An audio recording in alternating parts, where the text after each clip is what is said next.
Hi Flute friends, my name is Miss Emily and I'm very, very good friends with Miss Jackie and Miss Ana Paola, who you've had your last couple videos with. But today, we're actually going to be doing a few exercises to work on our note reading. Because yes, it's really important that we can play our flute, but it's also really important that we know our rhythms and that we can learn the notes on the page. So for this about 5-minute exercise, go ahead and put your flutes down in a safe space. And we're gonna do some exercises together.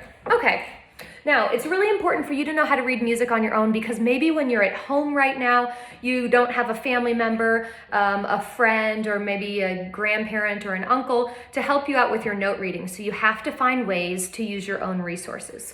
So let's do a quick review before we get into some notes.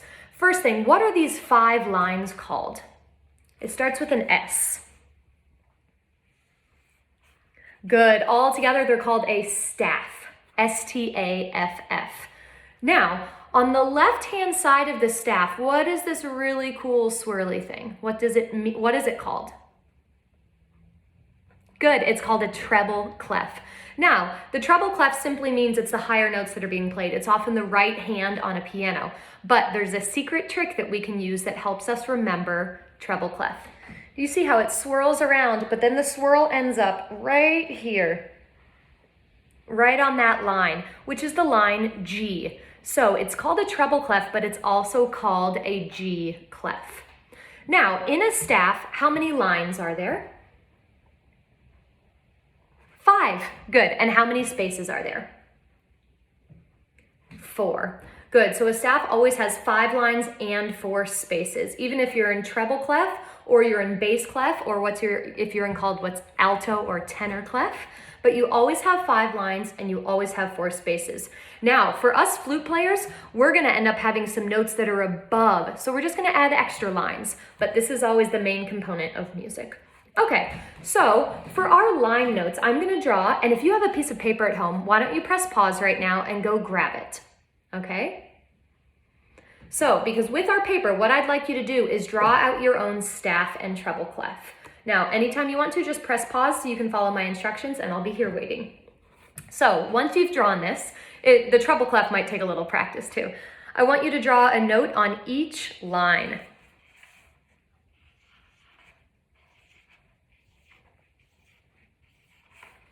So it'll look like that. It's 5 notes on our 5 main lines.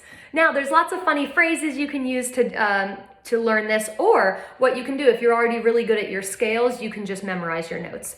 But the funny sentence I like to use to remember is every good burger, like a hamburger, deserves fries, because we always want fries on the side with our burger, okay? So and we always start from the bottom. Always start from the bottom and then work your way to the top.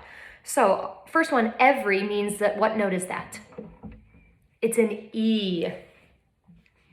Now, every good, G for good. Burger. So what's burger? B. Every good burger deserves, D. I don't know if any of you guys have pets at home, but I have 2 cats and they're making lots of little meows right now. And our top one, every good burger deserves what? French fries, F. Now, these are all of our line notes, but what about our space notes? So what I want you to do right now is go ahead and fill in 4 space notes. It's 1 note on every space.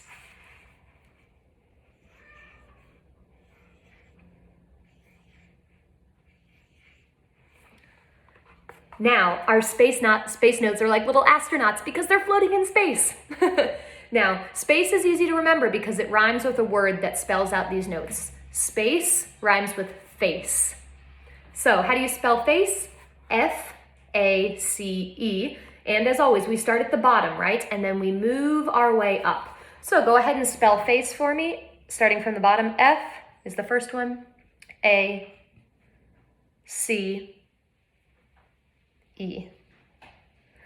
Now, this is a really useful tool because if you ever get stuck, if you're reading some music and you're like, oh my gosh, I haven't learned that note or I don't remember what it is, you can go through and here's your first step. Say, is that note a line or is it a space?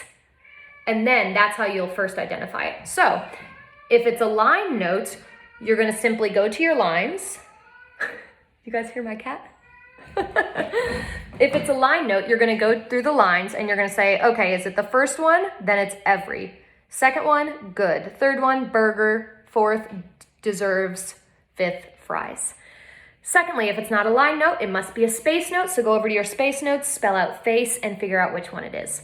Now, as flute players, we're gonna go a lot higher above our regular staff. Some instruments just kind of stay here, but we sometimes we'll have to add space notes on top. So here's another space note.